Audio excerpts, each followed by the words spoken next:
Imagina a seguinte situação: alguém que você ama precisa ser internado ou fazer uma cirurgia de urgência, mas o plano de saúde ele negou o seu requerimento, dizendo que essa pessoa ela ainda não cumpriu o prazo de carência. E aí, saberia o que fazer?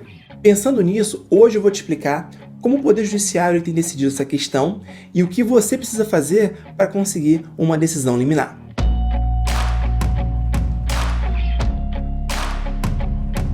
Fala, meus amigos, tudo bem?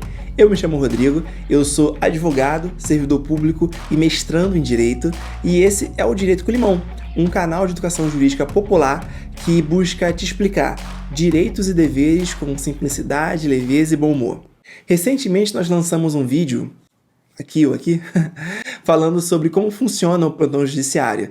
E lá nós mencionamos quais são as principais ações que são apresentadas nesse tipo de juízo. E uma das ações que mais chamou a atenção de vocês foi a ação de internação. Só para vocês terem uma noção, nós recebemos várias mensagens lá no nosso Instagram, que é o @direitocolimão, perguntando principalmente como conseguir uma liminar para que o plano de saúde ele fosse obrigado a custear esse tipo de intervenção médica, né, de urgência. Então, considerando que esse é um canal colaborativo e que leva muito em consideração a opinião de vocês na definição dos temas, a gente decidiu fazer um vídeo específico sobre isso para poder te explicar como é que o como é que o Poder Judiciário ele encara essa questão e, principalmente, o que você precisa fazer para conseguir uma decisão liminar, seja em plantão ou não. Vem comigo. Pessoal, antes de tudo, é importante destacar que nós temos basicamente dois tipos de sistemas de saúde aqui no Brasil. O sistema público de saúde, que é o SUS, e o sistema privado, que também é chamado de sistema suplementar. O vídeo de hoje vai tratar das ações que são movidas no Poder Judiciário para poder discutir essas condutas dessas operadoras de saúde. Pois bem, a Lei 9656 de 98 é a norma que regulamenta as atividades dos planos e seguros privados de assistência à saúde. Isso significa que todos os contratos de plano de saúde devem obrigatoriamente respeitar as diretrizes que são indicadas nessa lei, sendo que essas diretrizes elas têm que ser interpretadas em harmonia com os princípios e com as regras do Código de Defesa do Consumidor. Seguindo essa lógica, os prazos que essas operadoras colocam nos contratos, eles não podem estar em desacordo com aqueles que são indicados na própria lei do plano de saúde, que lá no inciso 5 do artigo 12 prevê quais são eles, né? Quais são as exigências mínimas para qualquer plano. Com isso, mesmo que um contrato indique um prazo maior do que aquele previsto na lei, essa cláusula pode ser considerada, né, declarada abusiva pelo Poder Judiciário. Meus amigos, existem 3 prazos máximos indicados lá no inciso 5 do artigo 12. O primeiro deles é o prazo de 300 dias para cobertura de partos a termo, que são aqueles partos que ocorrem no tempo normal, né, da gestação. O segundo prazo é o de 180 dias para os demais casos de saúde, e esses casos eles vão ser melhor especificados nos contratos. Já o terceiro prazo é o prazo de 24 horas da contratação para cobertura de casos de urgência e emergência. Uma informação adicional, mas que é igualmente relevante, é que o mesmo artigo 12, só que dessa vez lá no seu inciso 3, ele dispõe que quando um plano de saúde ele incluir o atendimento obstétrico, né, o serviço obstétrico, o bebê recém-nascido, seja ele o filho natural ou adotivo, ele também vai ter direito à cobertura assistencial durante os primeiros 30 dias após o parto. Sendo que se a inclusão como dependente no plano ocorrer dentro desse prazo, né, a contar do nascimento ou da adoção, não vai ter qualquer tipo de prazo de carência.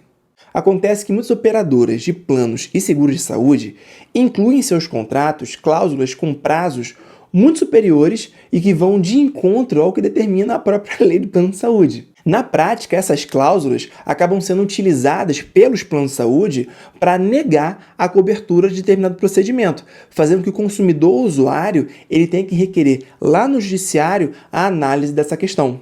Talvez as hipóteses mais comuns sejam as cláusulas que limitam o tempo de internação em CTI e UTI e as cláusulas que exigem um período de carência superior a 24 horas para poder autorizar qualquer tipo de internação ou procedimento de urgência e emergência. Mas olha só, essa questão ela já chegou ao STJ, que ao analisar esses temas, editou 2 súmulas para poder padronizar as decisões sobre esse assunto.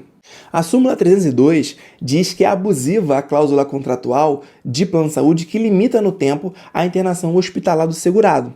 Ao passo que a súmula 597 do STJ também, fala que a cláusula contratual de plano de saúde que prevê carência para a utilização do serviço de assistência médica nas situações de emergência ou de urgência é considerada abusiva quando ultrapassa esse prazo de 24 horas a contar da contratação.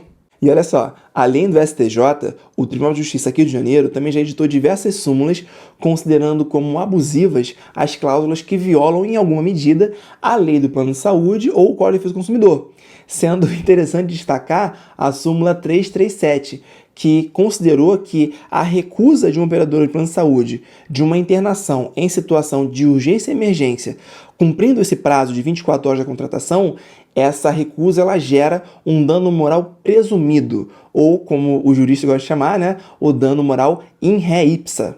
Agora, para que você tenha o seu pedido liminar deferido, é muito importante, especialmente se é de plantão, que a sua petição inicial ela esteja acompanhada de 3 documentos essenciais. O primeiro documento é a comprovação do contrato. O seu contrato ele tem que existir há mais de 24 horas, porque esse é o prazo mínimo indicado lá pela lei. O segundo documento é o comprovante de pagamento. Se o seu contrato é recente, você vai ter pelo menos um comprovante de pagamento.